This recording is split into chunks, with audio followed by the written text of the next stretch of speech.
the work previously, hopefully got some things together. I've chosen 2 or 3 different methodologies that can be used in collaborative learning. I normally work within a discipline with faculty here, so it's been a bit of a challenge having so many people from many different disciplines. So what I've tried to do is do something about either collaborative learning or about teaching or something to do that everybody hopefully will get something out of. I'm going to be looking at 4 or 5 different ways to do collaborative learning. We'll see how time goes to see how many we can fit in. And a lot of these categories cross over.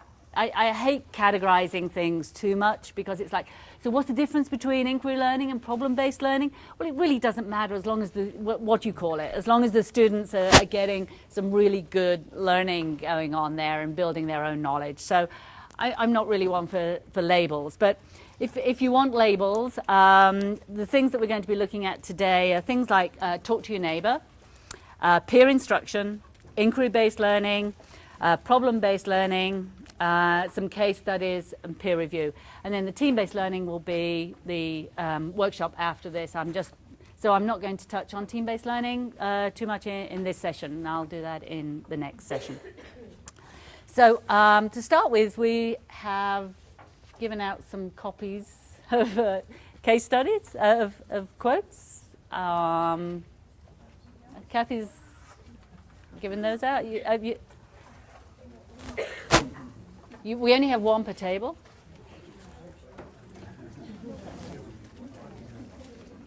There was supposed to be 1 per person. What do we do there? What happened there? Instantly photocopy. What do we need? We need 1 each. Where did that box go? Okay. So we will. I will go through what we're going to be doing. Hopefully, we'll have a few more photocopies arriving before they arrive. I have 12 quotes on there on the piece of paper. Do we have someone with 1 each? Can we share? Thank you. If you could share between 2 for now, it'd be great.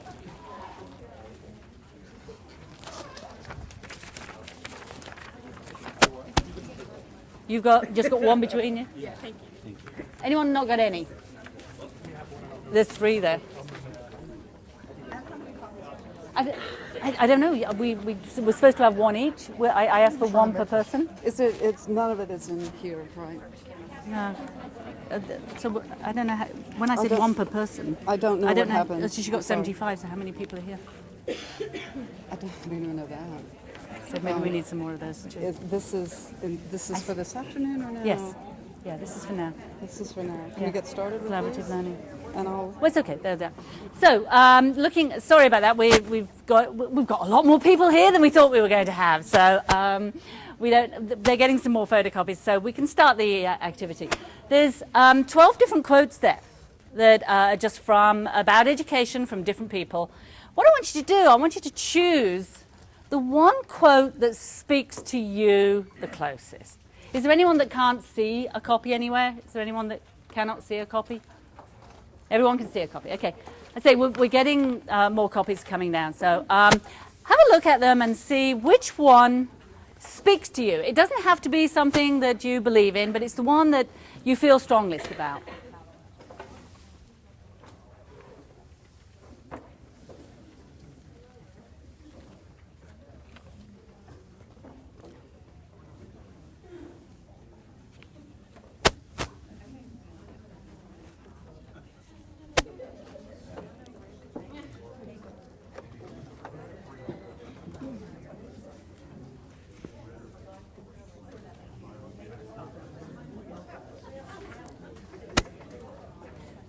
And some of you already started doing this, but what I want you to do is I want you to talk to a person sitting next to you and talk about which one you chose and why.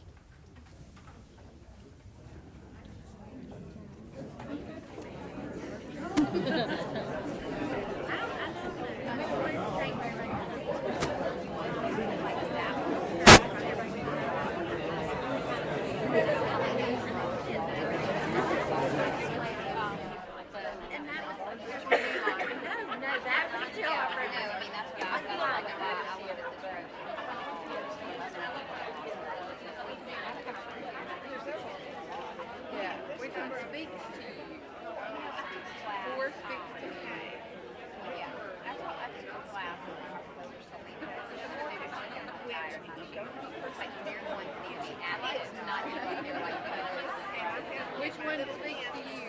You know what? I'm so surprised by the one that I like the best. I would have never thought, because I'm such a wordy person, but I absolutely love number 10 because I just thought it always puts us in a position where we have to continuously engage with everything around us. Like, this is a good one. I loved it, and I would have never thought that would have been my favorite, but it was. Yeah, but see, my inner soul says, oh my God, they might really want to do that. They might do that. So let's not say that out loud. And mine feels like there's got to be so much in here that we can offer. Yeah. You know, the benefits. I look at it as a challenge. Oh, yeah. What about you, Jen? So worried about attendance. Which one speaks to you? Yeah, we are. They get so Which one yells at you? Number 12 is my favorite. I think he's the lead singer of one of my favorites. Which one? Number 12. Lucy, which one speaks to That's the one Courtney picked. Go with number 5. 5. Oh, absolutely. Very good. And do y'all know who that is? I do not. No, ma'am. Me neither.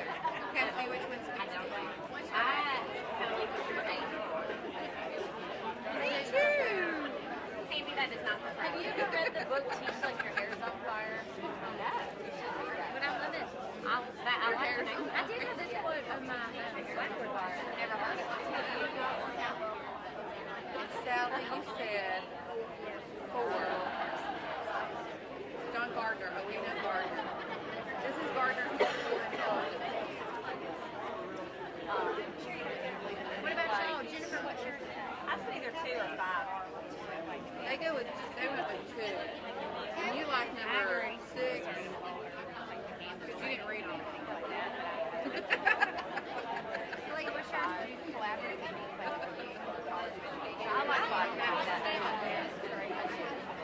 They're all Yeah, they are good too. a great assignment to make students go bring in their thing. That's like You know, that's something number 7. I think it's hard for young parents to remember. Because, like, my son, like, he'll say something about school and never keeps a room clean. I'm like, you talk how you think it should be clean and organized. They just think it should have it. She doesn't take their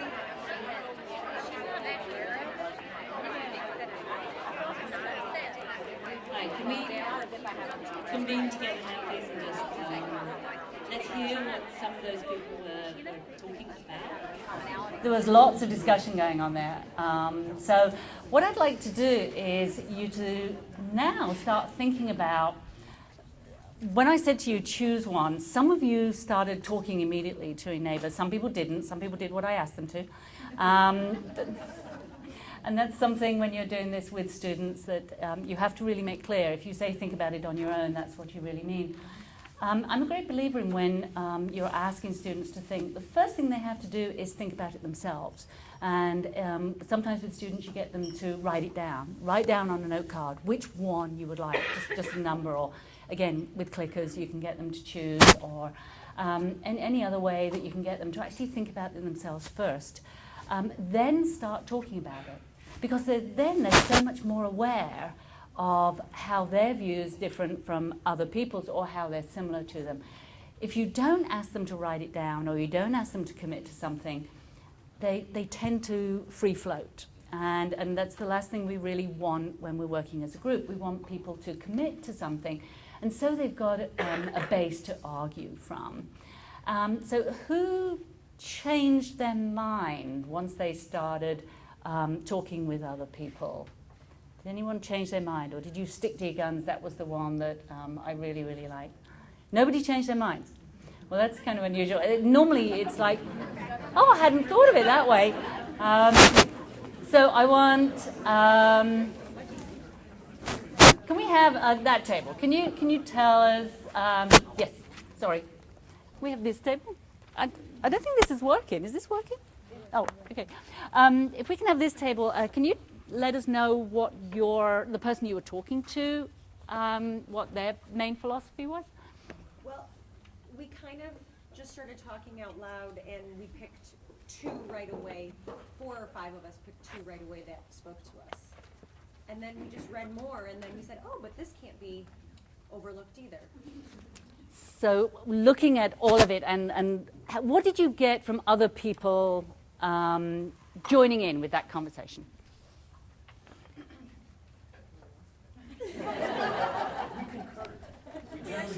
We started with the exact same quotes. Oh, you did? Did any table have difference of opinions on their table? Can you tell us about yours? We have a biologist and a table of communication people, and the communication people generally said 8. We like metaphor. Then the biology person picked 2, which was much more knowledge. Show the knowledge that we have and don't have. So it was much more black and white. So what kind of conversations did you have about that? Did you try to? I accepted their favorites. I didn't reject them, but I didn't embrace them either. I found room to accommodate their choices. Did anyone else have different choices on the table? Any other table? A table over there? You want to tell us about yours? We all had different views, but we weren't trying to come to consensus. We were No? just listening to each other's thoughts. But did that change the way you might look at things, or not? No. What would have done? What would have changed it? Mm-hmm. It was just interesting to hear. I don't think we were trying to come to consensus. No, we were no, just, you weren't. Listening to each other's opinions. So I didn't look at things the same way that they did on a couple of the quotes. Right. So seeing how other people think about things, even something as fairly trivial as just an education quote, very often is a good way to start out the class if to get students to start appreciating that other people have different points of view, and you don't have to come to consensus. But then when you say, okay, come to consensus, and it could even be the same activity, and say, okay, you've heard everybody else's, now you have to come to a consensus. You have a different type of discussion that goes on at the tables. And sometimes you'll want to do that, and sometimes you won't. Again, look at your learning outcomes, look at what you really want to get out of this, and it's really going to help to start thinking about other people's ways of looking at things. And this could be something much more in-depth than something like a teaching quote. I have used this when I've had particularly graduate students when they've been writing their teaching philosophies. And they've had to choose a quote, and then they've had to justify why they chose that quote, and they've had to justify to everyone else. And suddenly their teaching philosophy starts to materialize in front of them, which when they believe things they didn't really know that they even believed. So this idea of quotes, and I've put the website, oh, it didn't come out, it's on the other side. The website is great. You can type in whatever you want, and it's, I'll get it to you. But you can type in whatever you want, and it comes up with all these different quotes about all these different disciplines that you can have. That really was just one of the things that you can do with it, is talk to your neighbor. It's just talking to the person next to you. Do you agree? Do you disagree? So why would we do that? What would be the reasons that we would actually talk to our neighbor about things? If we don't want to come to consensus, what's the point of that? Why didn't I just say write down the one you wanted? To have students express their own thoughts. And you think they can't express them sort of inside of I themselves? think sometimes when you can vocalize what you're thinking, it comes out differently than what you think you're thinking in your head. Absolutely. Because hear other people's thoughts and how they see it from a different point of view. right. So a very, very simple, even if you're in a big auditorium. Just kidding. I have 75 video coming. Okay, thank you. Paper jam. We thought 75 were going to be hits, okay. This idea of just verbalizing and listening are two very, very important things that we don't always ask our students to do. And it's something that I think we have to be very intentional about. We have to say to the students, now I want you to listen to the person sitting next to you. And we don't often say that. They want to say their thing, and they don't want to listen to anyone else. And so one strategy is tell me what your partner said, tell me what your neighbor said. All of a sudden they're like, because they weren't listening. And so teaching them those listening skills is just as important as getting them to verbalize as well. Okay, so we're going to go on to the idea of what collaborative learning, what are some of the good things about it, but also what are the things that can be difficult. And there are some difficulties, all right? This time I want you to work in twos, all right? Oh, and there's a table. If you can work in twos, if there's an odd number on the table, you can work in a 3 or a 1. Give out some. Thank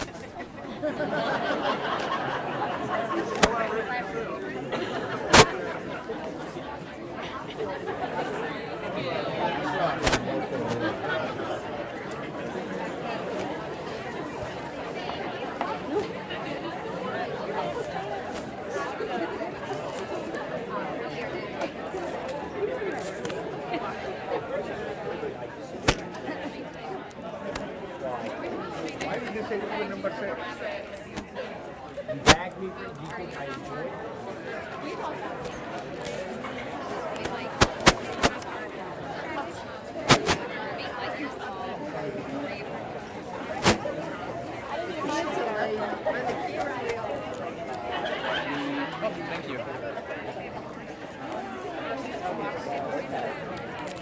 Thank you. Did I give you more than 3? Yeah, we only have 2 groups. There we are. Could you re-articulate the assignment? Yeah, Pairs. pros and cons of collaborative learning. Just work in pairs.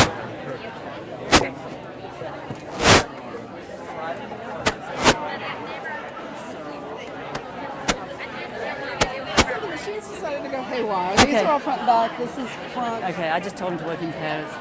I'm so sorry. That's okay, that's no problem. You're improvising nicely. We'll be sure that the 2 o'clock materials are as they need to be. The trouble was the 2 o'clock materials were 75. And I think Maria, I said 1 per person, because I didn't know how many would be here. Whereas the other ones I said 80, I think. Yeah. And so, I did actually write collaborative learning, but she wasn't in with the, how many people are going to be there. So it's not nobody's fault. Thank you so much. No, it's just, and of course, it is at this moment that the machine will change. But they're working in twos. So I wanted them to work individually first, then work in pairs. But Is there it's anything okay. else that will be needed for this session? No. Are there difficulties we can anticipate? No, because I've just looked, because the others are working in groups. They were going to work individually and then work up into groups. That's okay. Good. Do you have more copies? Yes.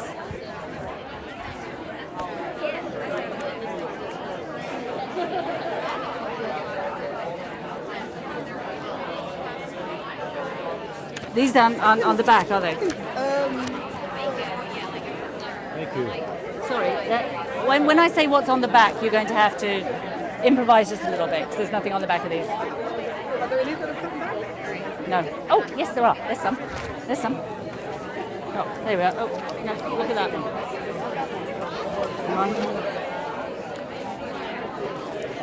So some have done front and back, some haven't. So we're having to improvise a little bit here. That's later. Don't look at that.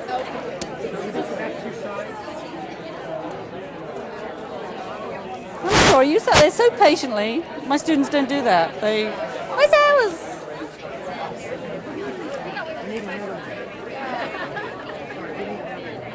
Another one?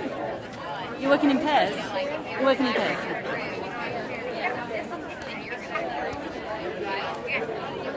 You've all got... You all have papers? No. Do you want to work in twos or threes? 3. 3. There we are. You have papers? Not yet? Do you need some help handing things out? No, I think they're all handed out. I thought... Sorry. Just having a few photocopy issues here.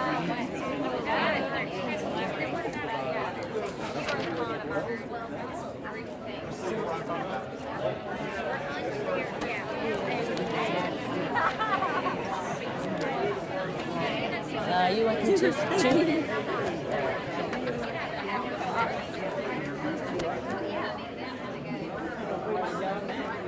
You have paper? You okay?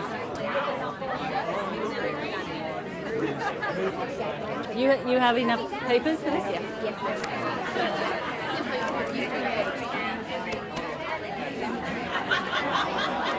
I put mine in my bag. I'm going to eat it when I'm at the airport. I'll be hungry at 3 o'clock, 4 o'clock. When my blood sugar goes out, I become mean. I don't want to be mean. No, you sit and relax now. We should be okay. But I just want to be clear. We're good now for. I think so. And then you will review with me those materials and make sure those are. These are from this. These. Thank you. These low upstairs. If pens are needed, yeah, she's bringing some more. Well, I think we're good. No, we're good. We're good. We're good. Yep.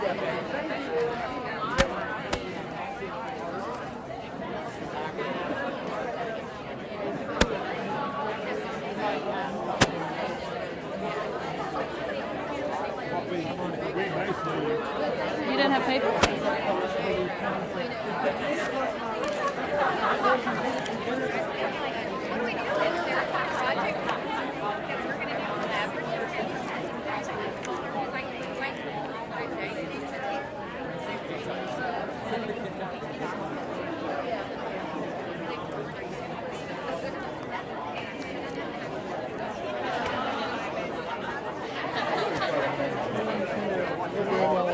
Are you good?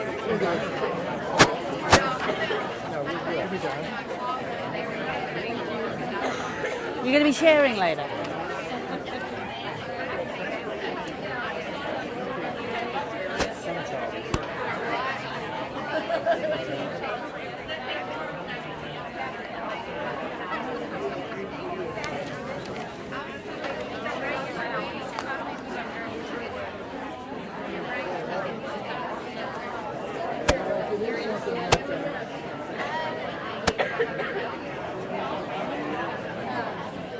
What time does this go to? 1:45. 1:45.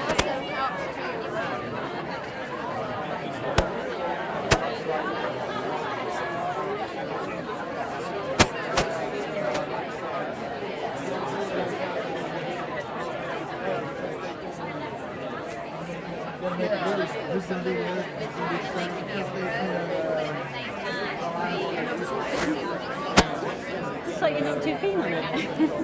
Well, No, it's we're in okay. art, so like our whole class is already collaborative anyways, to some degree. So we're just pointing out what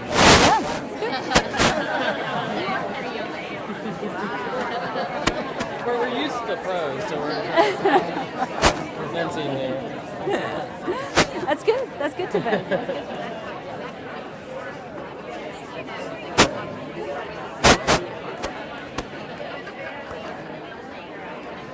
Okay, I'm looking around and I'm seeing a lot of cons there and not a lot of pros, but that's okay. What I want you to do now is work as a table. Some of you have got 2 groups, some of you will have 3 groups on your table. Some worked in pairs, some worked in threes. And what I want you to do is I want you to find 2 cons that you all came up with. Find 1 if you can't find 2, but if you can, find 2 cons. And what I want you to do is to try and think of a strategy that you can use to get over that particular difficulty.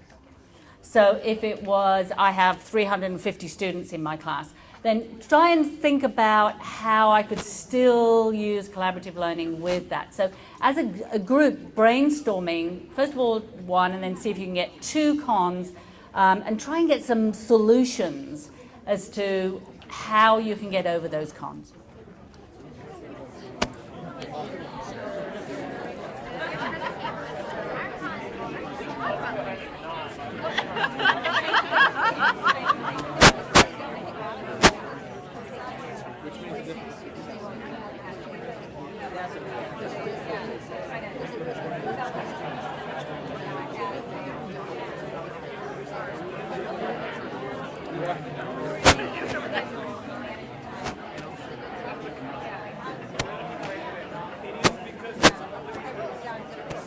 Use those whiteboards.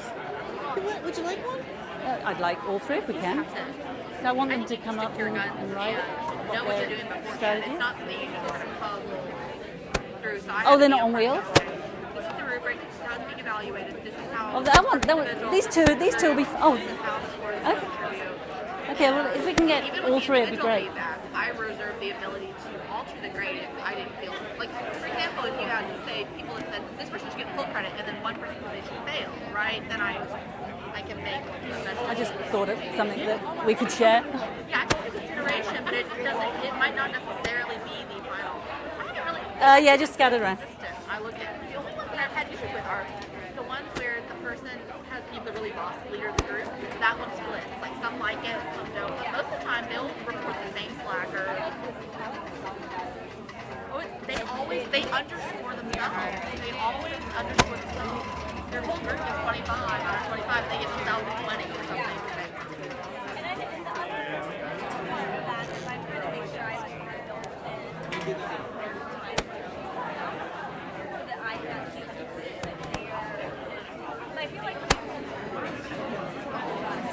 As you come up with your good ideas, I would like one person from your table to come up to the whiteboard and write down what the con was, and then underneath it write the good strategy.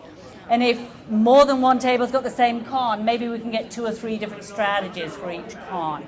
So just come up to one of the whiteboards when you think your table's got a really good idea. Oh, which one? Oh, okay.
Which is unfair on this group. They were like, the alphas, and yeah, gave you the high grade.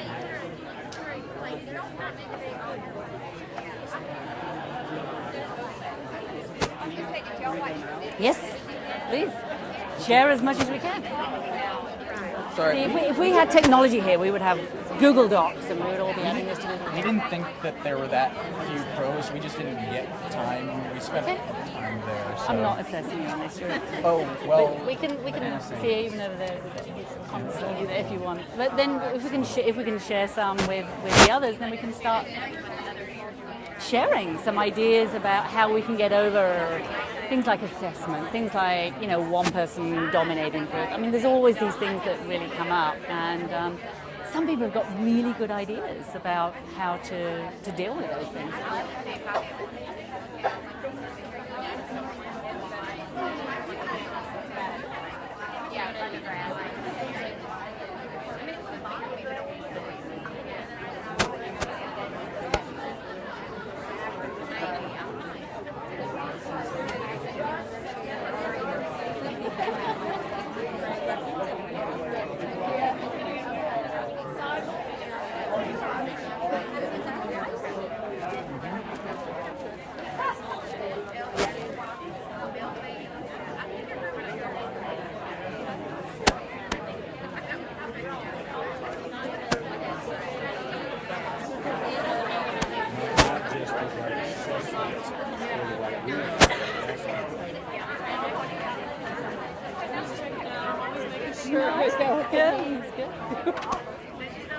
We were real good at the cons.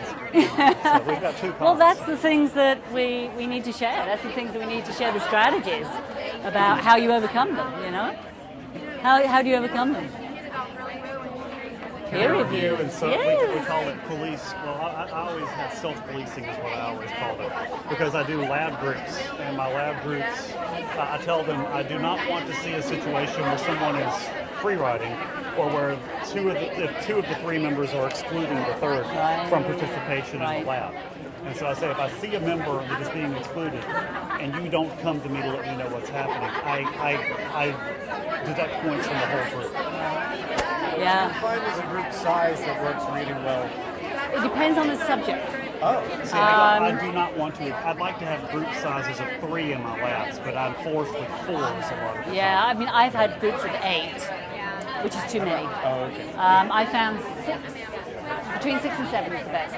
But I teach a humanities type subject, so you need more. It depends on what your purpose of the group is. My purpose of the group is to hear different viewpoints, to come to consensus. So 6 and 7 is really good. If you're talking about, Well, in my case, it's mathematics. yeah. It's a So whole I would, different yes, animal. I would say it's much more. 3 and 4 is quite ample.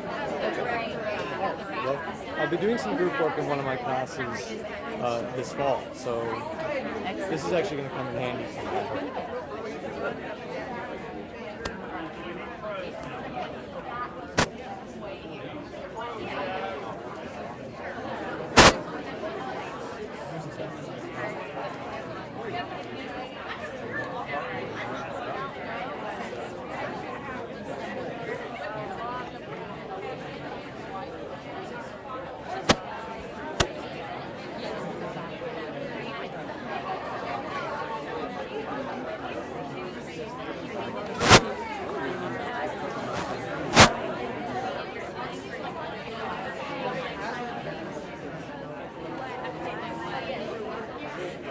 Okay, another couple of minutes. If you haven't come and put some strategies up here on the whiteboard, could you do that now, please?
I've got a 3-part strategy here. Excellent. We should type all these up and send them to everybody. Yeah. This would be a great.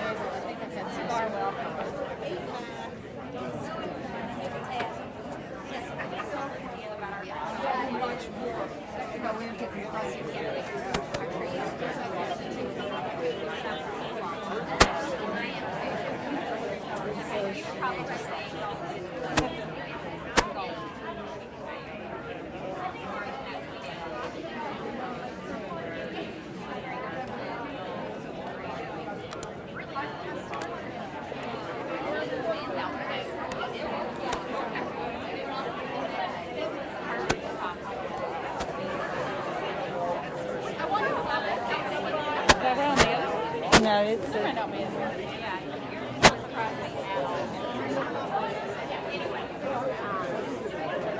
maybe we could just pin them up on the back there.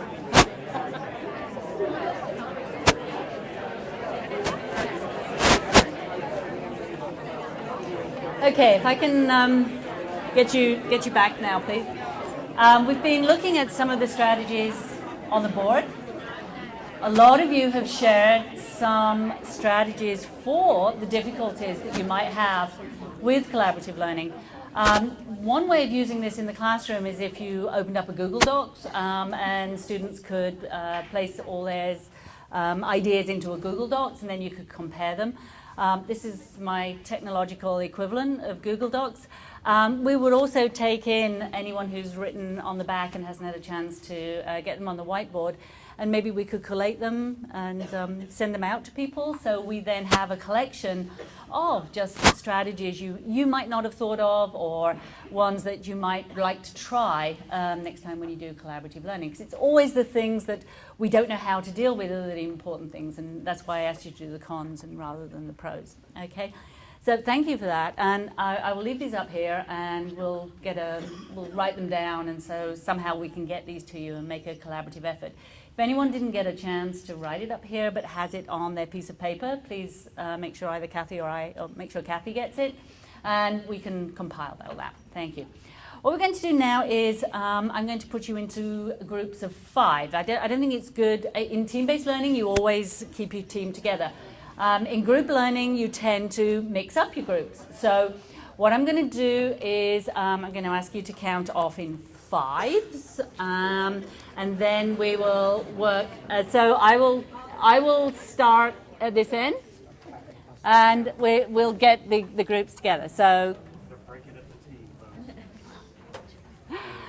can you count off in 5s? Oh, no, 1, 2, 3, 4, 5. I know, but we're breaking you up purposely. 1, 2, 3, 4, 5. 1, 2, 3, 4. Yeah. 1, 2, 2, 3, 4, 5. 5. 1, 2, 3, 4, 5.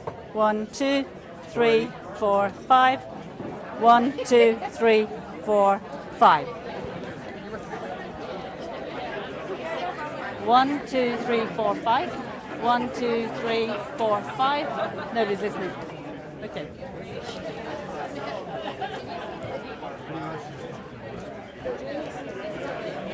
Okay, that's not working, so I'm going to change my strategy. Get yourself into a group of 5 and come and get your materials from me.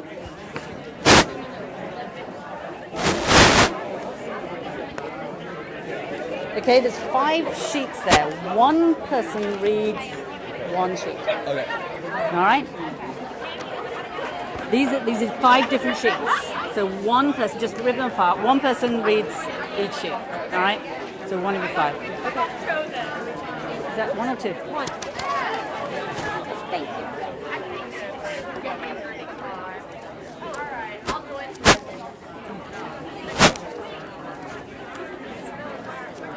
Hopefully we've got enough this time.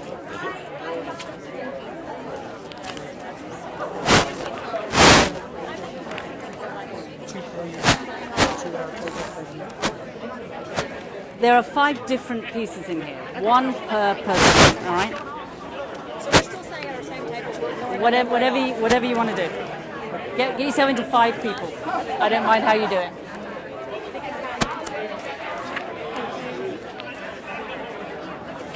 So far I'm a group of 1, but I'll find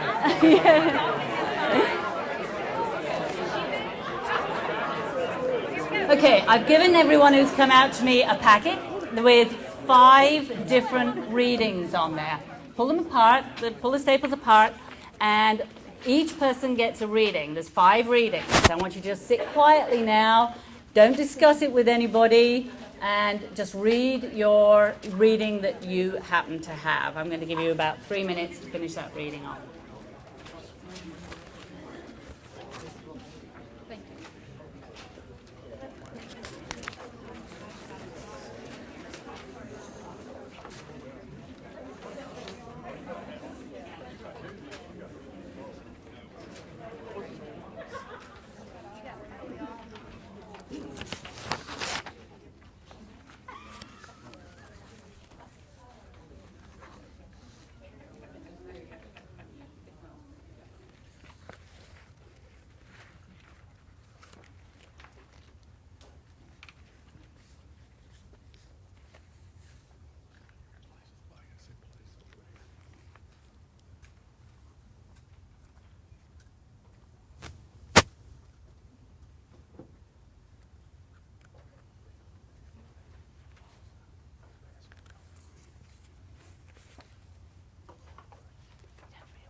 Once you finish reading your section, you can start filling out the how to implement effectively, student involvement, high, mid, low, and the level of thinking skills, high, mid, low. Just do this on your own, quietly while your group's finishing their reading.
So each of you have 2 strategies of how you can get class participation. This is from an article by Jones, 2008. And what I want you to do now is I want you to share with your group the 2 strategies that you read about. So for the moment, don't put value judgments on them. Just give the information. These are very short. You would normally do this kind of activity where you would give students a longer piece and they would do it before they came to class.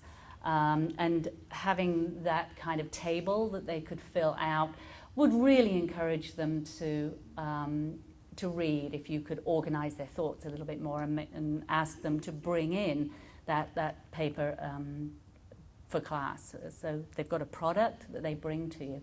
But what I want you to, we could just pretend that we did all that reading before class, and then you come to class with your piece of paper filled out, and now you're going to talk to the others. This is a really good strategy if you've got quite a lot of readings that you want the students to do, and it's 60 pages and you know they're not going to read 60 pages. So give them 20 pages each or give them 10 pages each and get them to share their information. 1, it'll get them to read a lot more carefully if they know they have to teach it to the rest of the group. 2, they're more likely to read it if it's a small amount. The thing though is you have to do something with it afterwards rather than just talk about it. So I want you to just talk about it to start with, and then I'm going to give you an activity to do with that information. So make sure your whole team know what the strategy is that you were reading about and how it is effective in the classroom.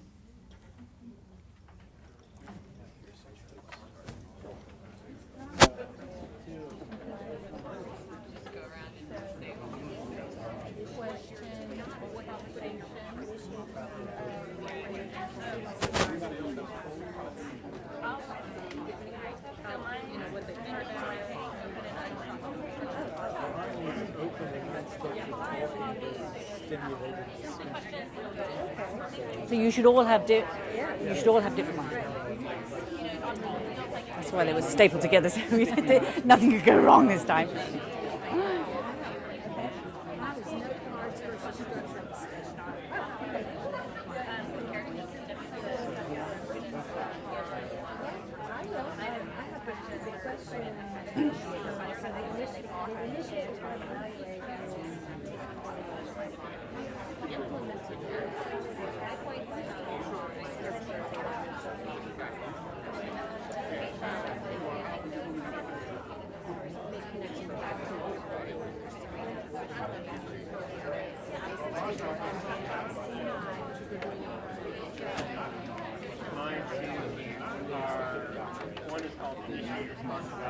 And then you're going to verbalize it, and everybody else is going to write down there. And will come to that. I think if you implement it in those ways, that the involvement becomes a lot higher. Still mid-level involvement, and the thinking skills. And the other one, You want now you're supposed to tell me about yours. Well, my two approaches, one was the open and structured talking, the other was stimulated discussion. Open and structured talking involves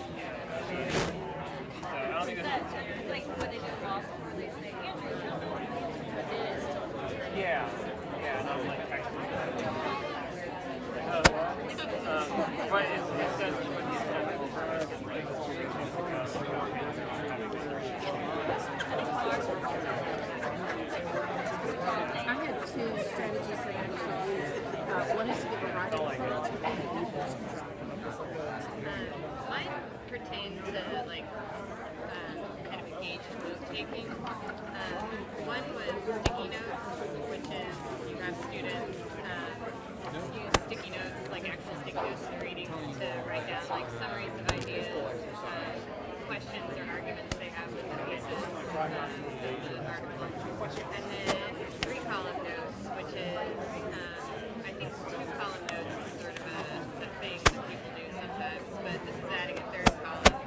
They've got one about like main ideas, one that is like I guess more in-depth reading, and then one that is actual things they think they can add to the classroom session.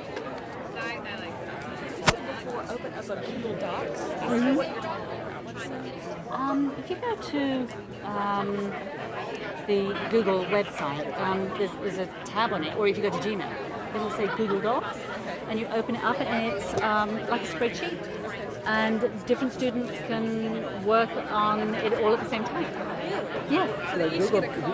Google Docs is great. I know about it.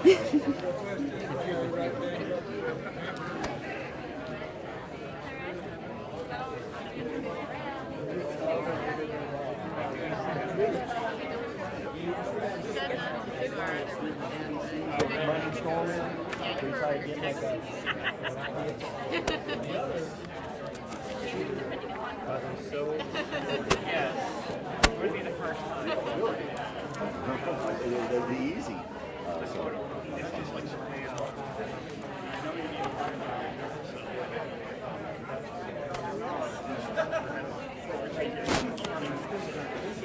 I think Finds a way to get them.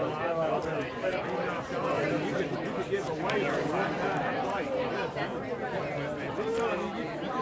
No, I don't. Yeah.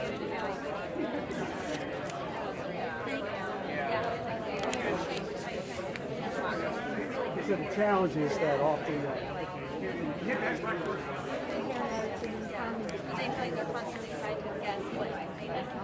Thank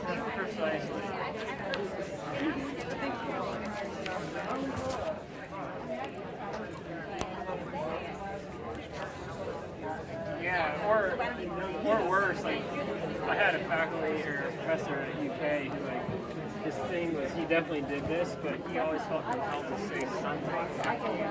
So he would like, ask a question about a text and give a response to interpretation. And you can tell in the case you gotta be heard. I think he is like half time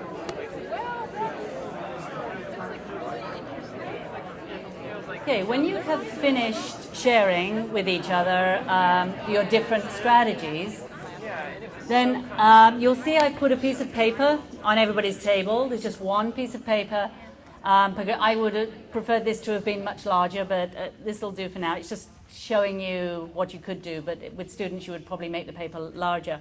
And it's a grid, basically, that's looking at the level of thinking skills from low to high and student involvement from low to high, but the highs jumped for some reason there, but you understand what I mean, the line there goes from low to high. So what I want you to do is each of those strategies, so you each have 2 strategies, so there's 10 strategies. And I want you to pinpoint them somewhere on this grid. Now, talk about it first between yourselves. So it's got to be consensus this time about where you're going. So I suggest if you've got a pencil, use a pencil first, and then you can start talking about it and think whereabouts on this grid those 10 different strategies will go. All right?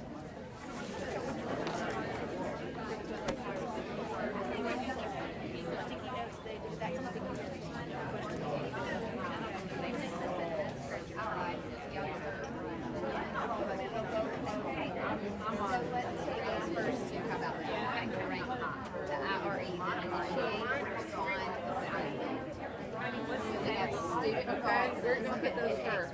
Level of thinking skills, low, high, low, high.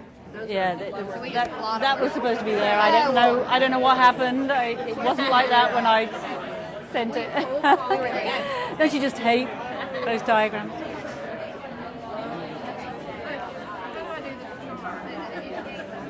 Maybe mid and then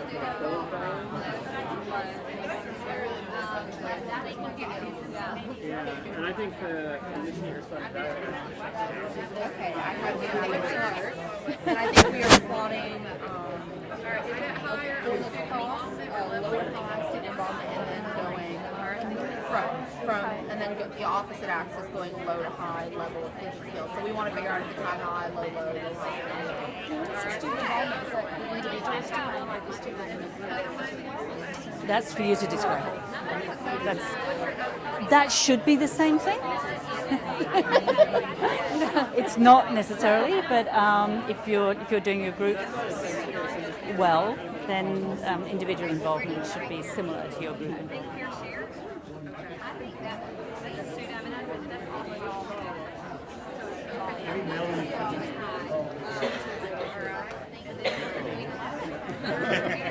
You only have 8?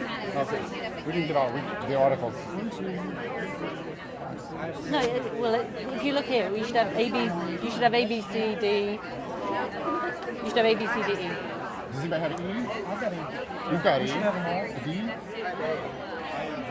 Maybe I'm C. Oh, the trouble is you've doubled up on. Yeah, so we doubled up you on went in stuff. groups of 5. There That's were right. 5 stapled together. That's right. That's okay. Just do what you. I can give you 2. Do you want 2 tables so you can? No, you're okay. Thank you.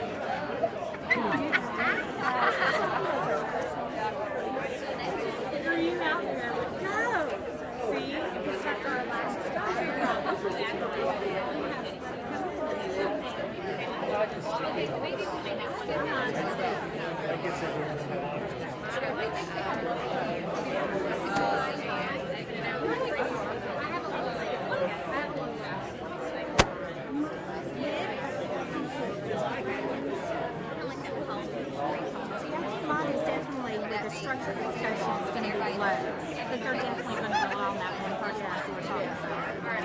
I enjoyed your discussions, but I would have liked to have heard a lot about your high. I should have sat with you during lunch. I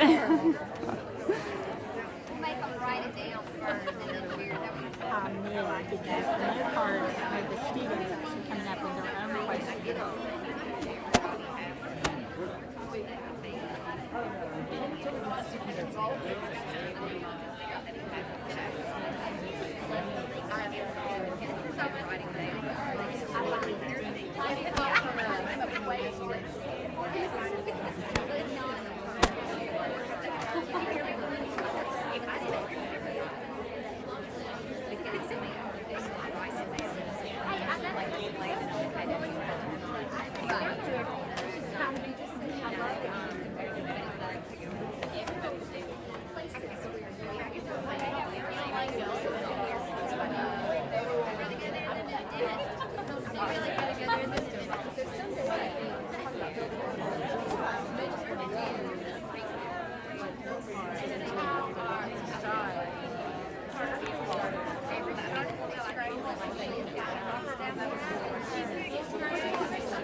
Sorry, I didn't mean to rush. I'm just trying to fit in as much as I can.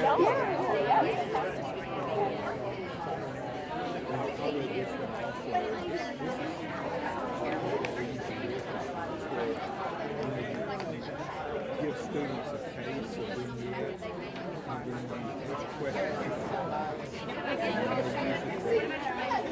in most of my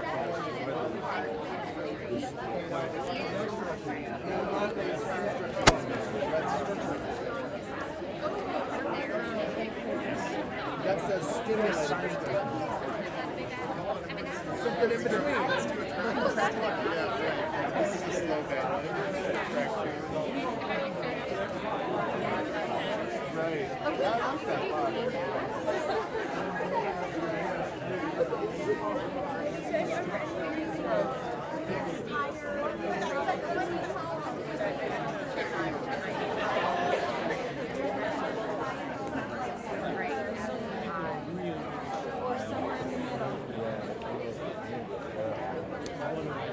There's no right answer. Middle? Okay, what does that mean? Okay. And then the only number, here's some notes. That's the last. Oh, you have that? This is the one that shows how to take.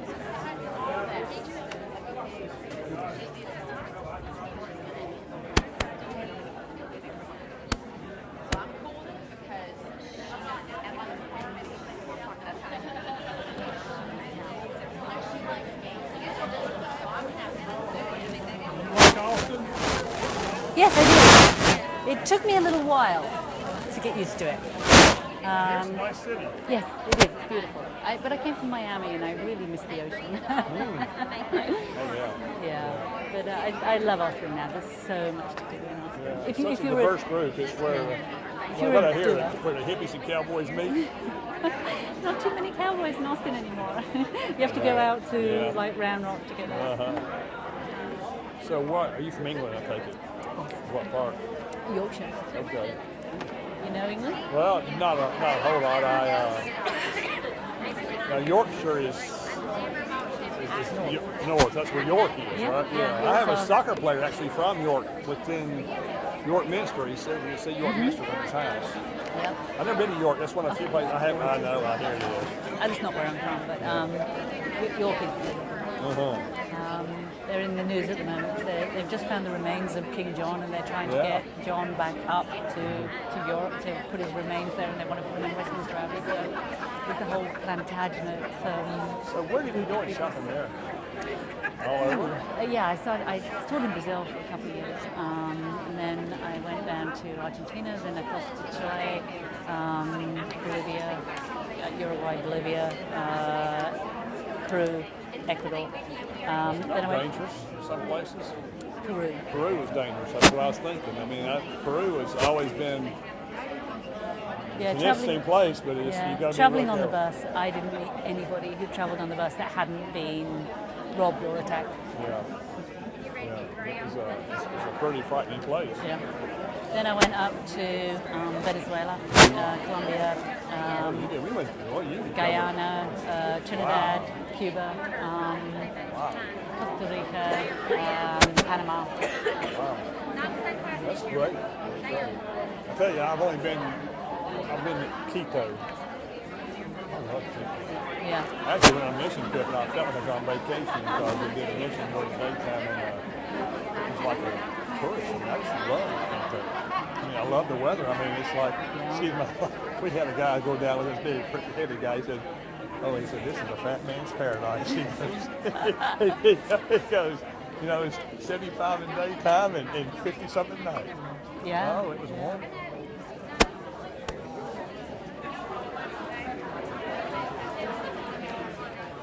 Okay, I'm going to ask you to stop your discussions now, although I hate to do this. A lot of you have had some quite good discussions, and I can see that one person said, so are there right answers?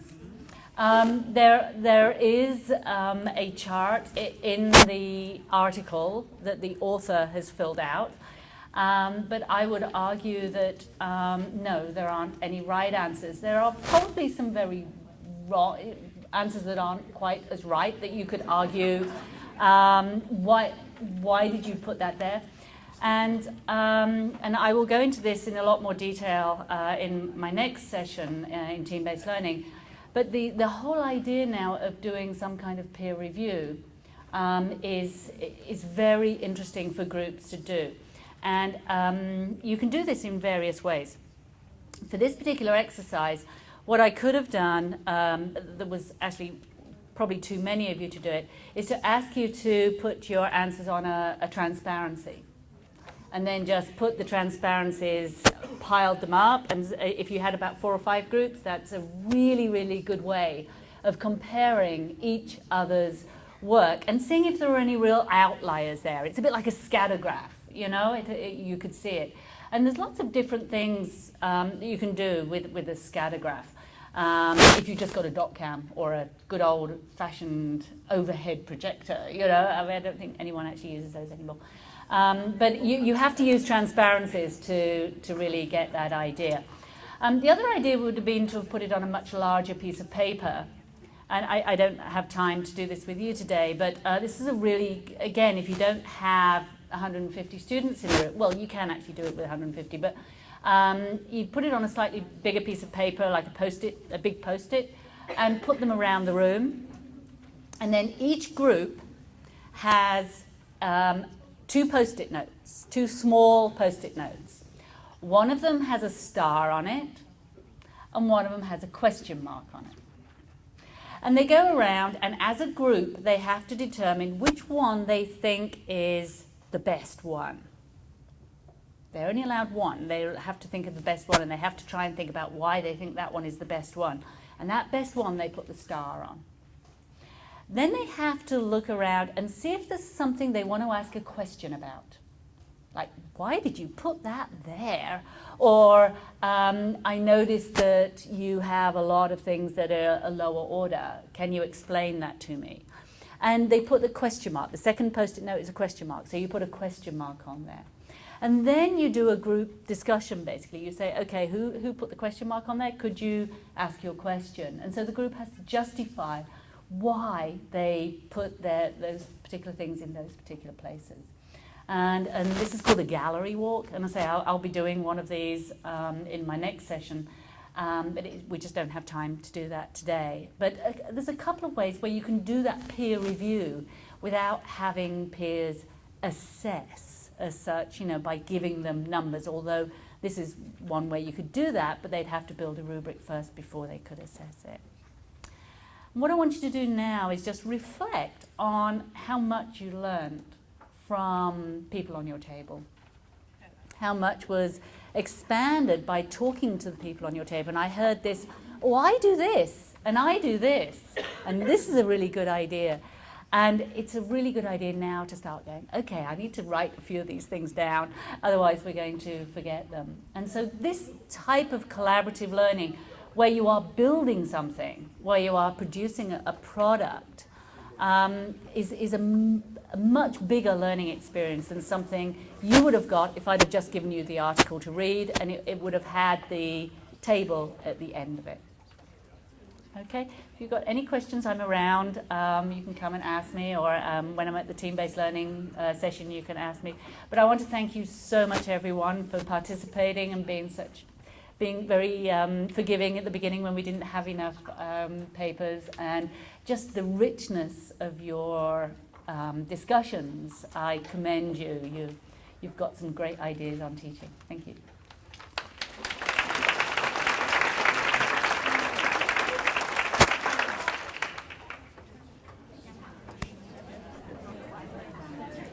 Just a couple of minutes early. That's good. That's good, yes.